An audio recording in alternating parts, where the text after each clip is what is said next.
Cheers for the nomination, Luke. Today what I've got for you guys is going to be a brand new, just opened as you heard, seal of Sambuca here.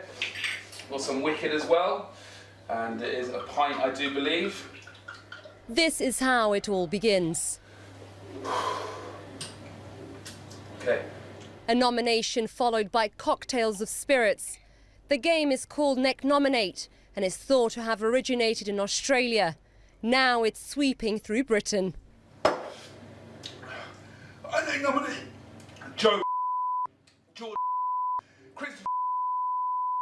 You've got 24 hours, lads. Get it done.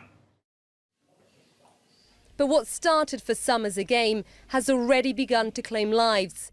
5 victims, all men under 30. This is a lethal game.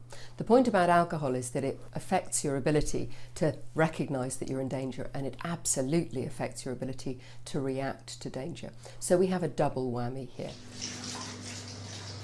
Thanks for the nomination, Rob. The premise of the game is simple. People film themselves necking or downing a large drink. The majority of times it's alcoholic and of large quantities. Then they post them onto social media, be it Facebook or YouTube, and then they nominate a friend to outdo them. If the friend denies the challenge, they are ridiculed on Facebook or Twitter. Each nomination becomes more and more daring and outlandish. It started as exhibitionism, with this woman stripping in a supermarket and downing a drink. But the bravado has escalated into extreme cocktails. This one mixes spirits with a dead mouse, among other things. Not surprisingly, the trend has politicians calling for schools to play a bigger role. So what role does the Secretary of State believe that schools have in building resilience in our young people to resist peer pressure?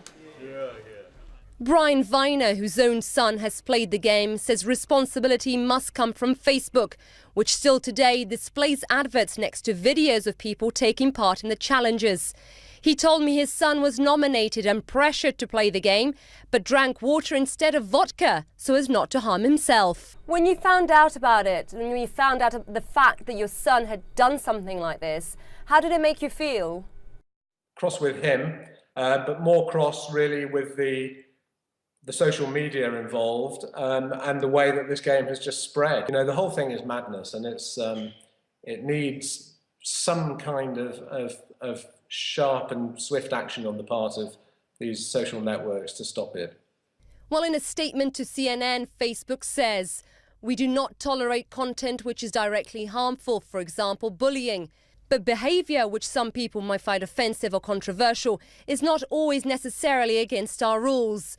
We encourage people to report things to us which they feel breaks our rules, so we can review and take action on a case-by-case basis."